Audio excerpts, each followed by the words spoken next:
Bismillahirrahmanirrahim. Assalamualaikum warahmatullahi wabarakatuh. Baik, kami dari kelompok 4 Fikih Muamalah akan menjelaskan tentang muzaroah atau muhabaroh. Langsung definisi muzaroah. Secara etimologi, muzaroah adalah bekerja sama di bidang pertanian antara pihak pemilik tanah dan petani penggarap. Namun secara terminologi, para ulama mendefinisikan bahwa yang pertama adalah ulama Malikiyah yang mendefinisikan bahwa muzaroah adalah suatu persyarikatan dalam pertanian. Yang kedua ada ulama Hanabilah yang mendefinisikan bahwa muzaroah adalah penyerahan tanah pertanian kepada seorang petani untuk digarap dan hasilnya dibagi berdua. Kedua definisi ini dalam kebiasaan Indonesia disebut dengan paruhan sawah, atau penduduk Irak sering menyebutnya adalah muhabaroh. Tapi dalam muhabaroh, bibit yang akan ditanam berasal dari pemilik tanah.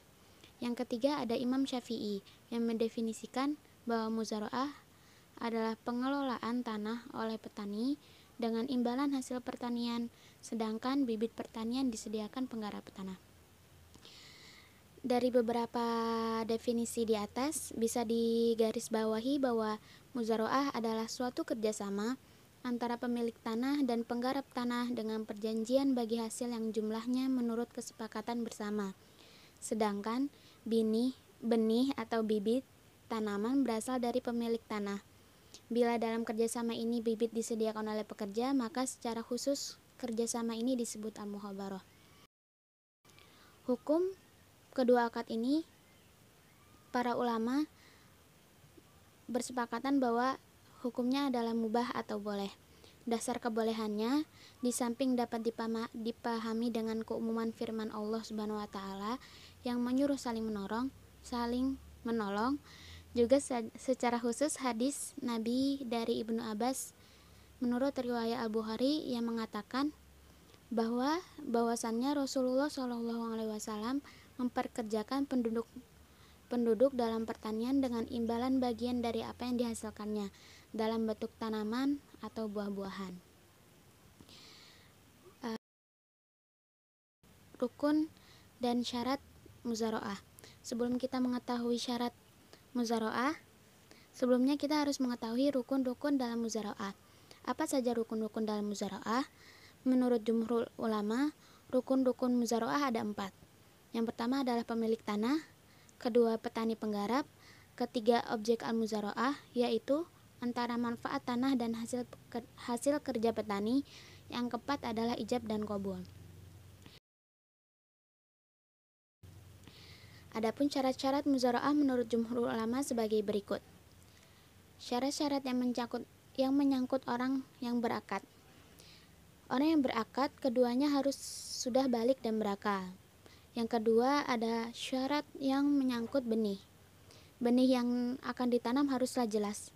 Yang ketiga, syarat yang menyangkut tanah pertanian. Ada beberapa syarat. Yang pertama, menurut adat di kalangan petani, tanah itu boleh digarap dan menghasilkan. Maka jika tanahnya tandus, tidak diperbolehkan untuk dikelola dan diadakannya akad. Yang kedua, adanya batas-batas tanah itu jelas. Yang ketiga, tanah itu disertakan sepenuhnya kepada petani untuk digarap. Maka jika apabila disyaratkan bahwa pemilik tanah ikut mengelola pertanian, maka akad muzaroah itu tidak sah. Lalu ada syarat-syarat yang menyangkut dengan hasil panen. Pertama adalah pembagian hasil panen bagi masing-masing harus jelas.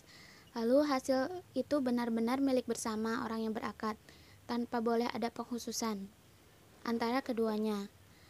Lalu ada pembagian hasil panen itu ditentukan. Maka sejak dari awal akad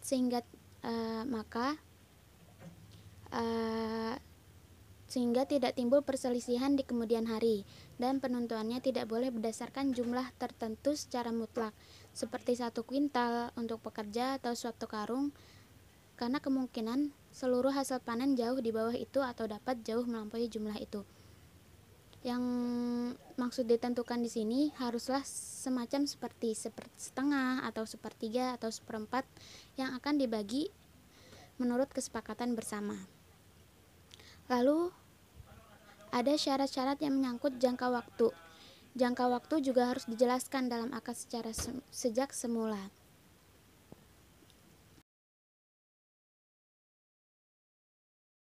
C. Eksistensi muzharoh. Menurut Abi Yusuf dan Muhammad atau dua sahabat Abu Hanifah, muzharoh mempunyai 4 keadaan.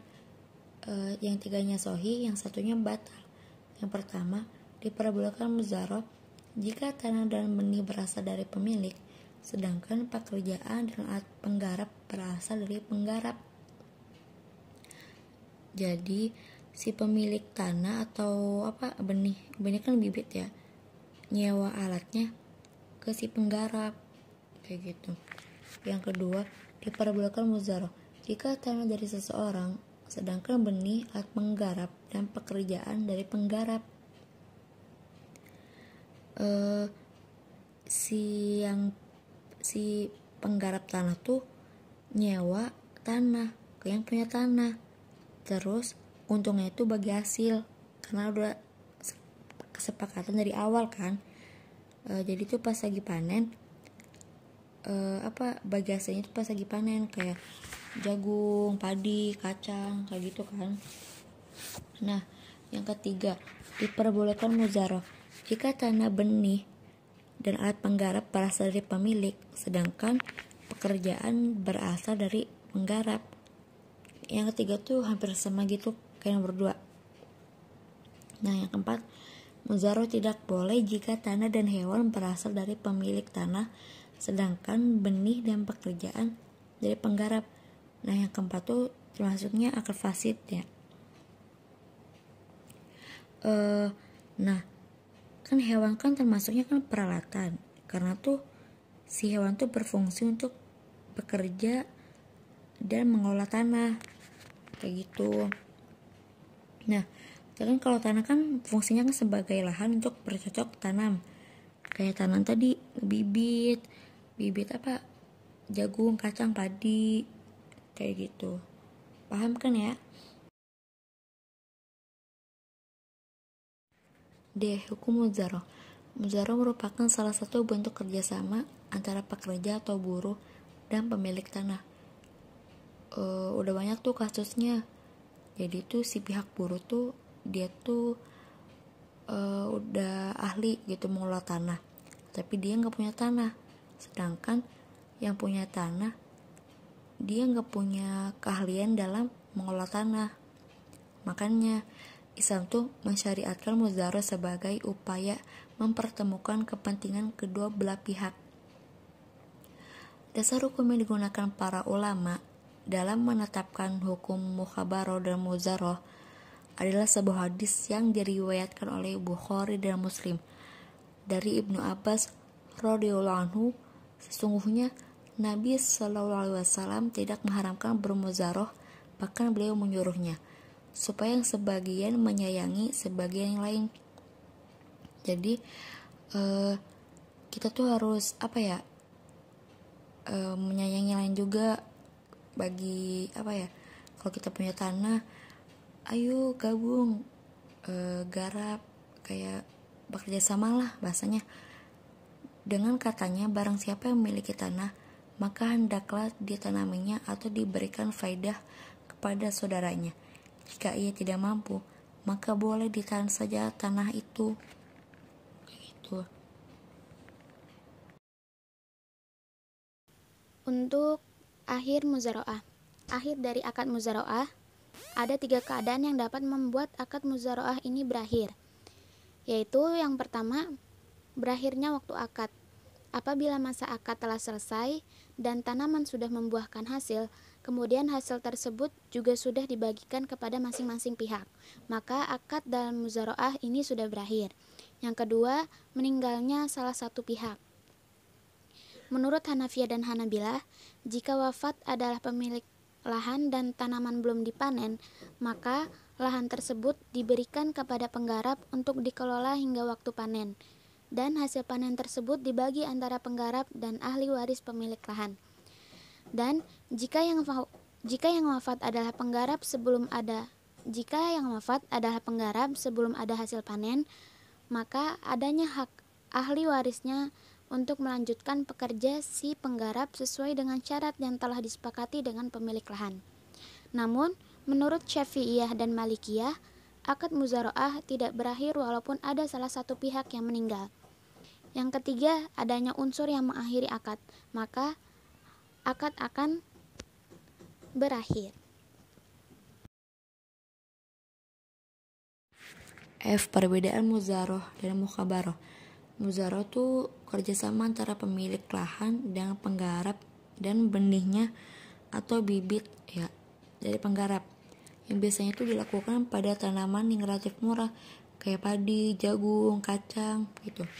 Nah, kalau mukhabarah tuh kerjasama antara pemilik lahan dengan penggarap dan benihnya dari pemilik lahan. Yang benihnya tuh bibitnya tuh cukup mahal seperti cengkeh, pala, yang lainnya.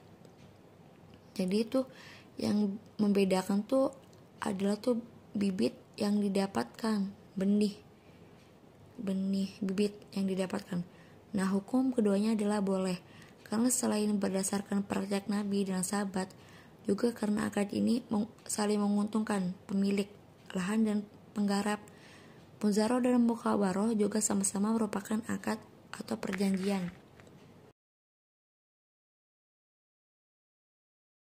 Kesimpulan presentasi tadi, muzarah adalah kerjasama antara pemilik tanah dan penggarap tanah dengan perjanjian bagi hasil. Udah disepakatin tuh oleh dua pihak berapa jumlahnya kayak gitu kan. Bila dalam kerjasama ini bibit disediakan oleh pekerja, maka secara khusus kerjasama ini disebut al-mukhabarah. Jumhur ulama yang memperbolehkan akad muzarah mengemukakan rukun dan syarat yang harus dipenuhi sehingga akad dianggap sah. Terus muzarah mempunyai 4 keadaan, 3 sahih dan 1 batal. Ada 3 keadaan yang dapat membuat akad muzarah ini berakhir, yaitu berakhirnya akad, meninggalkan salah satu pihak akad, dan adanya uzur untuk meninggalkan akad. Nah, segitu dulu ya presentasi dari kami. Mohon maaf bila ada salah kata. Kalau kurang jelas boleh ditanya.